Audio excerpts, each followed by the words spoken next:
કેમ છો બધા? ચેપ્ટર 12 ના આ 5મા લેક્ચરની અંદર આજે આપણે વર્તુળના ક્ષેત્રફળ અને પરિઘથી થોડાક આગળ એટલે કે જેવા દાખલાઓ આપણે પરીક્ષામાં પૂછાવાના છે એ વસ્તુ આજે આપણે શીખવાની છે.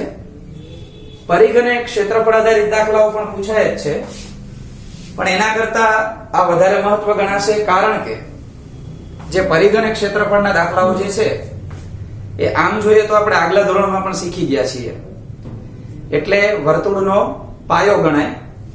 હવે વૃત્તાંશ અને વૃત્તખંડ એવા આકારો જે બનતા હોય છે એ આપણે આજે ડિટેલમાં સમજશું. સૌથી પહેલા આજે આપણે એના સૂત્ર લેવાના છે. સૂત્રને ખાસ વ્યવસ્થિત રીતે સમજી અને યાદ રાખી લેજો, જેથી કરી એના દાખલાઓ છે એમાં તકલીફ ના પડે. કારણ કે જો સૂત્ર સમજાશે, દાખલાનો પ્રશ્ન સમજાશે, તો એની અંદર આપણે કયું સૂત્ર મૂકવું એનો અંદાજ આવે. બાકી રકમ સમજી ન હોય સરખી અને ખોટું સૂત્ર મુકાઈ જશે તો એની અંદર જે જવાબ પૂછ્યો હશે એ તમે નહીં આપી શકો અને એના માર્ક પણ આપણા કપાય. તો વર્તુળની અંદર પહેલા જેટલી વસ્તુઓ કોમન છે એ આપણે સમજી લઈએ, પછી ડિટેલમાં સૂત્ર સમજીએ. આ આપણી પાસે એક વર્તુળ છે. વર્તુળની અંદર આને કેન્દ્ર કહેવાય.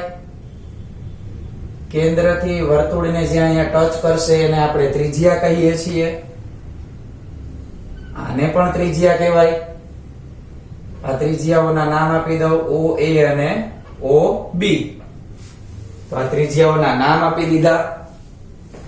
અહીંયા આગળ જે આપણે A અને B ને જોડીએ, આ AB ને આપણે વર્તુળની જીવા કહીશું. જીવા કોઈ પણ જગ્યાએ આવી શકે, આમ સીધી લંબાવી દો. વ્યાસને પણ વર્તુળની મોટામાં મોટી જીવા કહેવાય. તો આવી આકૃતિ આપણે ક્યાંક જોયેલી જશે, તો આની અંદરથી આપણે જે વસ્તુ બને છે એ આપણે આજે સમજવાની છે, જેને આપણે વૃત્તાંશ, ચાપ અને વૃત્તખંડ આવા 3 ભાગમાં આપણે ડિવાઈડ કરશું.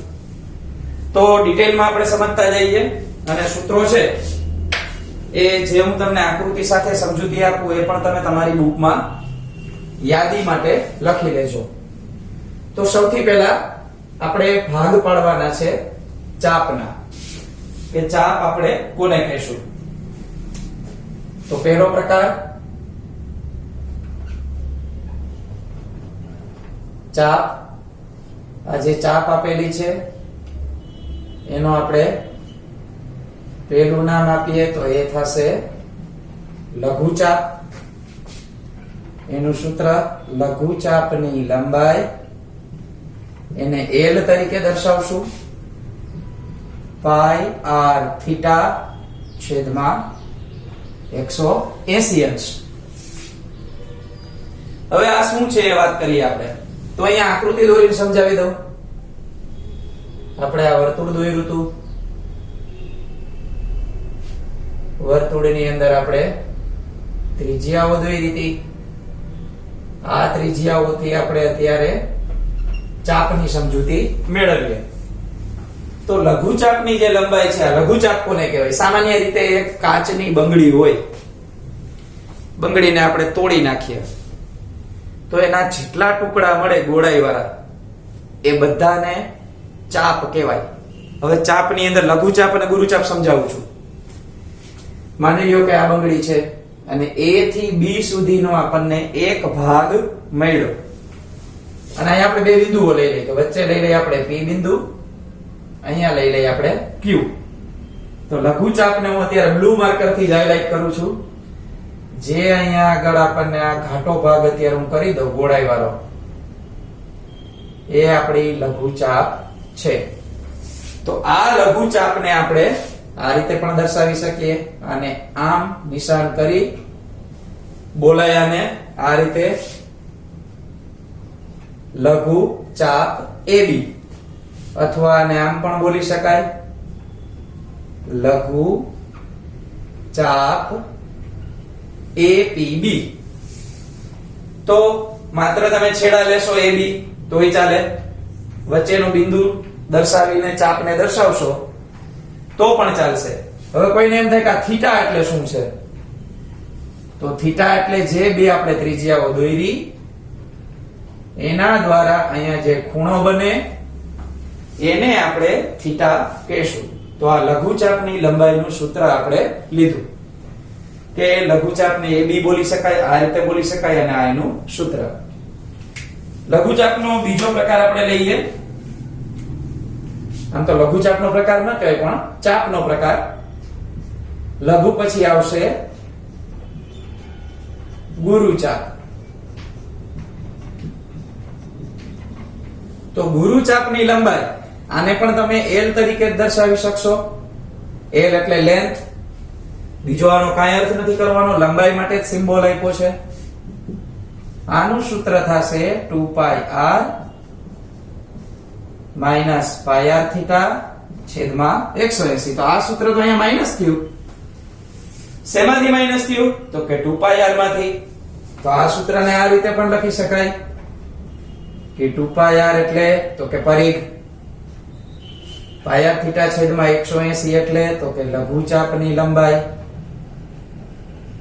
આ આપણે એનું ગુજરાતીમાં અર્થઘટન કર્યું. હવે જેવી રીતે આપણે ચાપનું નામ લઘુચાપમાં આપ્યું હતું એવી રીતે ગુરુચાપમાં પણ શીખીએ. જે નાનો કટકો આપણે હાઇલાઇટ કર્યો છે એ સિવાયનો ગોળાઈ વાળો ભાગ વધે એને કહેવાય ગુરુચાપ. તો આપણે એને આ રીતે લખશું, ગુરુ ચાપ AB, અથવા આને આમ કહી શકાય ગુરુ ચાપ AQB. તો પ્રશ્ન એવો થશે કે સર આનો સિમ્બોલ એવો નાનો એવો, આને પણ AB કહેવાય, આને AB કહેવાય. માત્ર એના શબ્દ આગળ દર્શાવી દેવાના એટલે આપણે એને અર્થઘટન કરી શકશું કે આ લઘુચાપ છે અને આ ગુરુચાપ છે. ગુરુચાપને હું બ્લેક માર્કર થી હાઇલાઇટ કરું છું. જે આ દેખાડું છું એ આપણી છે ગુરુચાપ.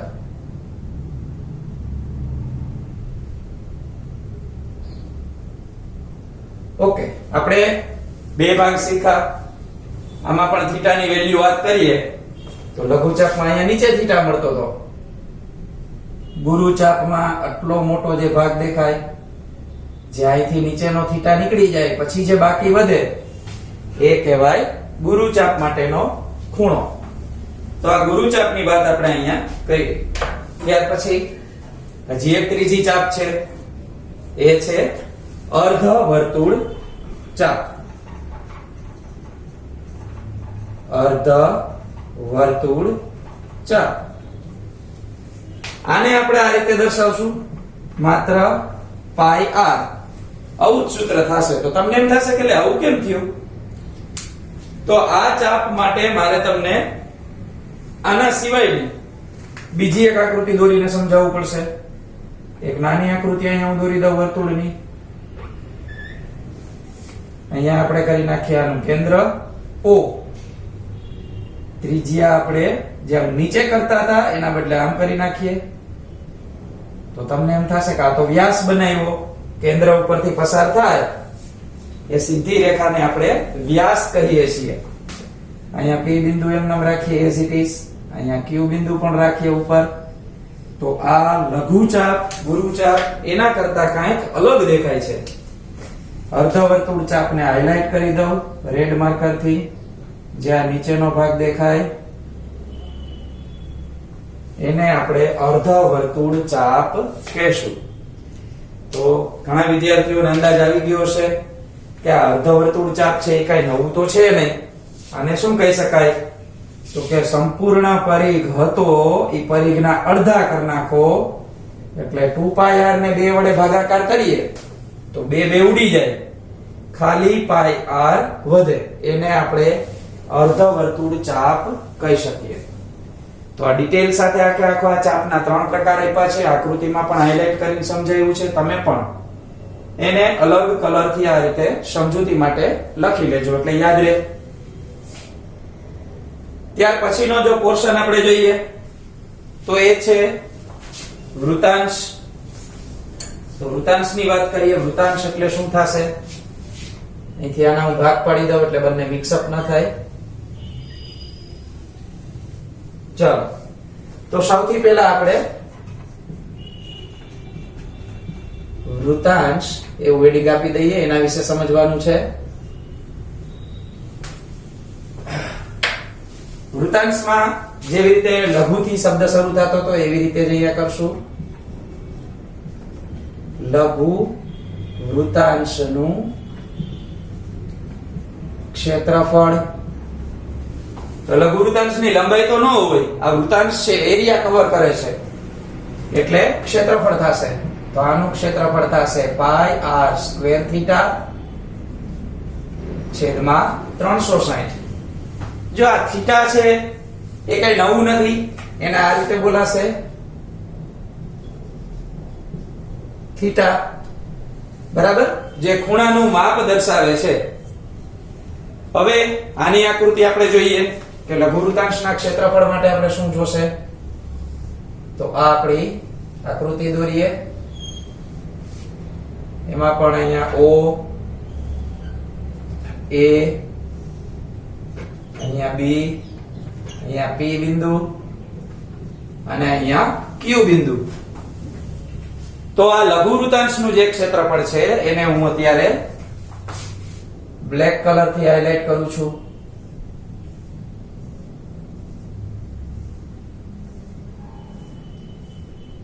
તો આ થયું આપણું લઘુ વૃતાંશનું ક્ષેત્રફળ. જો સામાન્ય રીતે જોવું હોય તો આ કઈ નવું ન કહેવાય, લઘુ વૃતાંશના આ રીતે બોલાશે લઘુ વૃતાંશ OAPB. OAPB એટલે કઈ રીતે થાય તો સરખી રીતે સમજજો. OA લઘુચાપ APB અને બીજી ત્રિજ્યા OB. તો આને આમ પણ કહેવાય કે રેખાખંડ OA એક ભાગ એની સાથે યોગ ગણ લેવાનો એટલે કે સરવાળો કરવાનો. APB આ લઘુચાપ APB અને એની સાથે યોગ ગણ હજી એક લેવાનો રેખાખંડ OB. તો આ રીતે લઘુ વૃતાંશ બને. અને આ લઘુ વૃતાંશ છે એને આપણે આ રીતે પીઝાનો કટકો પણ કહી શકીએ. જો આ પીઝાનો ટુકડો,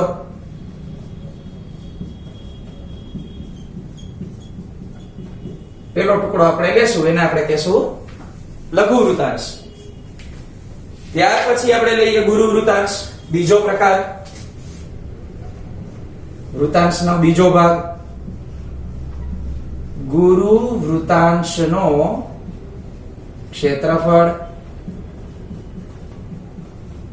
તો આનું સૂત્ર થશે પાઈ r નો સ્ક્વેર માઈનસ પાઈ r સ્ક્વેર થીટા છેદમાં 360 અંશ.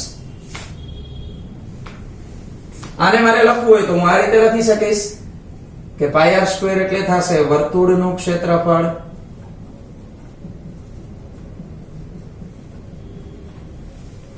આ છે લઘુ વૃતાંશનું ક્ષેત્રફળ.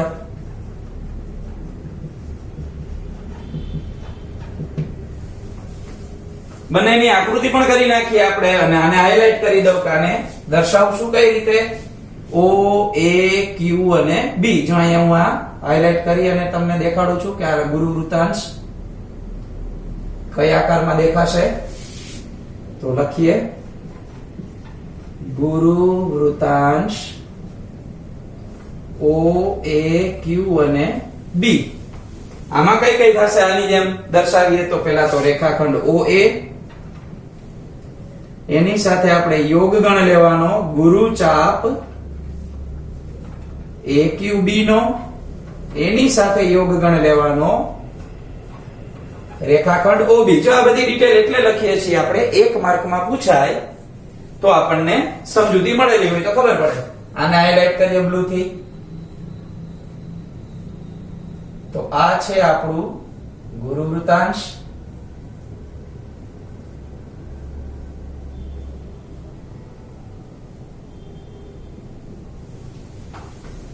અને એનો આકાર કઈક આ રીતે દેખાશે.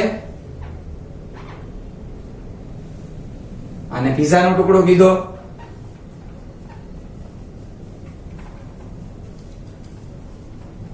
તો એક ટુકડો તમે ચાઉ કરી ગયા, તો બાકી વધ્યો એને કહેવાય ગુરુ વૃતાંશ. ત્યાર પછી ત્રીજો ભાગ આની જેમ અર્ધ વૃતાંશ. અર્ધ વૃતાંશનું ક્ષેત્રફળ. તો અડધું વૃતાંશ એટલે તરત તમને ખ્યાલ આવશે કે સાહેબ આ વચ્ચે બ્લુ અને કાળો બે ભાગ સરખું સરખું હોય એને કહેવાય અર્ધ વૃતાંશ. તો આખા વર્તુળના ક્ષેત્રફળને બે સાથે ભાગાકાર કરીએ તો આપણને મળી જાય. અહીંયા મેં આકૃતિ દોરેલી છે, એમાં વચ્ચે હું નીચે કલર કોડ કરી નાખું, એ બની જશે આપણું અર્ધ વૃતાંશ. તો આ બે ટાઈપના સૂત્ર આપણે જોયા. વૃતાંશ પછી હવે વાત આવે છે વૃત્તખંડની. પણ એ પહેલા અહીંયા આગળ જે લઘુ વૃતાંશનું ક્ષેત્રફળ છે એની અંદર આપણે થીટાનો ઉપયોગ કર્યો છે. હવે માની લ્યો કે જો તમને થીટાનો ક્યાંય માપ આપેલું ન હોય તો આના માટે તમારે એક સૂત્ર એક્સ્ટ્રા છે. લઘુ વૃતાંશના ક્ષેત્રફળની વાત કરું છું, આ આપણું મુખ્ય સૂત્ર છે. જો થીટાનું માપ ન આપ્યું હોય અને ચાપનું માપ આપ્યું હોય તો તમારે આ સૂત્ર લેવાનું રહેશે. જે અહીંયા જગ્યા નથી એટલે ઉપર લખી દઉં છું, તમે સાથે જ લખજો. લઘુ વૃતાંશનું ક્ષેત્રફળ બરાબર 1/2 L અને R. L એટલે લઘુચાપ અને R એટલે આપણી ત્રિજ્યા. તો આ સૂત્ર સાથે આપણે વૃત્તખંડમાં આગળ વધીએ કે હવે વૃત્તખંડની અંદર કઈ રીતે આપણને આકાર મળે છે. તો લગભગ આ બે મુદ્દાઓ મેં તમને સમજાવ્યા. ચાપ અને વૃતાંશ એ દરેકને મગજમાં ઉતરી ગયા હશે. અને તમારી જાણ માટે મેં જે આ પીઝાનો કટકો ને એવું બધું લખેલું છે એવું તમે પણ તમારી યાદી માટે લખી શકો, દાખલામાં નહીં. ચાલો ત્યાર પછી આપણે જોઈએ વૃત્તખંડ.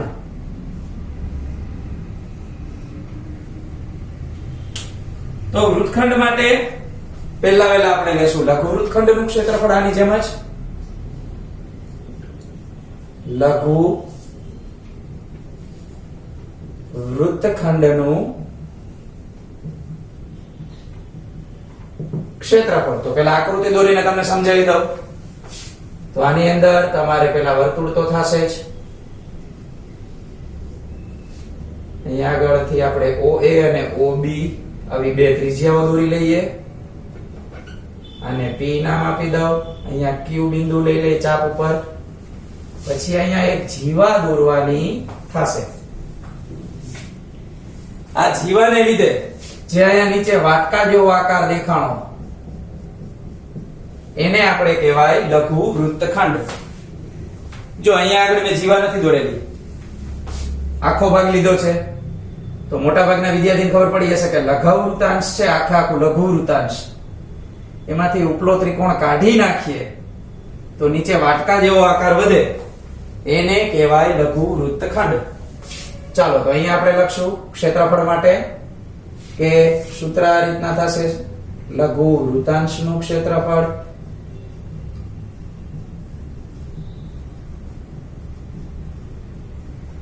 માઈનસ ત્રિકોણનું ક્ષેત્રફળ. તો અહીંયા આગળ લઘુ વૃત્તાંશનું ક્ષેત્રફળ હવે ખબર જ છે, પાયા સ્ક્વેર થીટા છેદમાં 360. એટલે અહીંયા હું લખતો નથી. ત્રિકોણનું ક્ષેત્રફળ તમને ખ્યાલ છે 1/2 ગુણ્યા પાયો ગુણ્યા વેધ. એટલે આપણે અહીં પાયો અને વેધ આપણે દોરવો પડે. બંનેના માપ હશે ત્યારે મળશે. જો કાટકોણ ત્રિકોણ હશે તો પાયો અને વેધ તૈયાર જ હોય. ત્યાર પછી આપણે જોઈએ ગુરુ વૃત્તખંડનું ક્ષેત્રફળ. ગુરુ વૃત્તખંડનું ક્ષેત્રફળ. તો આને હું બ્લેક થી હાઇલાઇટ કરું છું. આખી જે વિગત દેખાય છે આપણને આ બધી, આ ભાગ વધે છે એને આપણે ગુરુ વૃત્તખંડ કહેશું અને સૂત્ર કઈક આ રીતે બનશે. વર્તુળનું ક્ષેત્રફળ આખે આખું શોધી લેવાનું, એમાંથી લઘુ વૃત્તખંડ નીચેનો ભાગ છે એ માઇનસ કરી દેવાનો એટલે વધે એ થશે ગુરુ વૃત્તખંડ. સૂત્ર આ રીતે કરી શકાશે બંનેના. યાદ રાખજો કઈ રીતે કરું છું. લઘુ વૃત્તખંડનું ક્ષેત્રફળ આપણે જોતું હશે તો પેલા આને થોડુંક નીચે લખી દઉં એટલે તમને હું આકૃતિનો કોડ પણ આપી દઉં એટલે તમને બહુ સરળતાથી સમજાઈ જશે. જો આ રીતે કે ભાઈ લઘુ વૃત્તખંડનું ક્ષેત્રફળ જોતું હોય એટલે કે નાનકડો વાટકો જોતો હોય નીચે બનેલો તો બરાબર કરી લઘુ વૃત્તાંશનું ક્ષેત્રફળ એટલે શું તો કે આ રીતે એમાંથી ઉપલો ત્રિકોણ માઈનસ કરી નાખવાનો એટલે લઘુ વૃત્તાંશનું ક્ષેત્રફળ મળી જાય. આ જ રીતે આપણે હમણાં ગુરુ વૃત્તખંડનું ક્ષેત્રફળ પણ સમજ્યા. તો એના માટે તમારે વર્તુળનું ક્ષેત્રફળ પૂરેપૂરું મેળવી લેવાનું, એમાંથી લઘુ વૃત્તખંડનું ક્ષેત્રફળ માઈનસ કરી દેવાનું. તો આકાર કઈક આ રીતે થશે કે ગુરુ વૃત્તખંડ એટલે આ વાટકો ઊંધો પણ બૂઠો, આખું વર્તુળ લઈ લેવાનું, એમાંથી નીચેનો ભાગ આપણે માઈનસ કરી નાખવાનો એટલે ઉપલો ભાગ વધશે. આ સિવાય ગુરુ વૃત્તાંશનું હજી એક સૂત્ર છે ગુરુ વૃત્તખંડનું, કઈ રીતે થાય એ જોઈ લેજો. તો ગુરુ વૃત્તખંડનું ક્ષેત્રફળ બરાબર ગુરુ વૃત્તાંશનું ક્ષેત્રફળ પ્લસ ત્રિકોણનું ક્ષેત્રફળ. તો આના માટે તમે આ રીતે કરી શકશો. ગુરુ વૃત્તખંડ એટલે આ રીતે, ગુરુ વૃત્તાંશ એટલે આ રીતે, એમાં પ્લસ કરશું નીચેથી ત્રિકોણ એટલે આ રીતે બની જશે. આમાં ત્રીજું સૂત્ર દર વખતેની જેમ આપણે નથી લખતા, અર્ધ વૃત્તાંશ છે એને જ અર્ધ વૃત્તખંડ કહેવાય. બંને એક જ છે. એને પણ પાયર સ્ક્વેર ભાગ્યા 2 કરીએ એટલે આપણને આન્સર મળે. એક વધારાનું સૂત્ર છે એ આપણે લઈ લઈએ.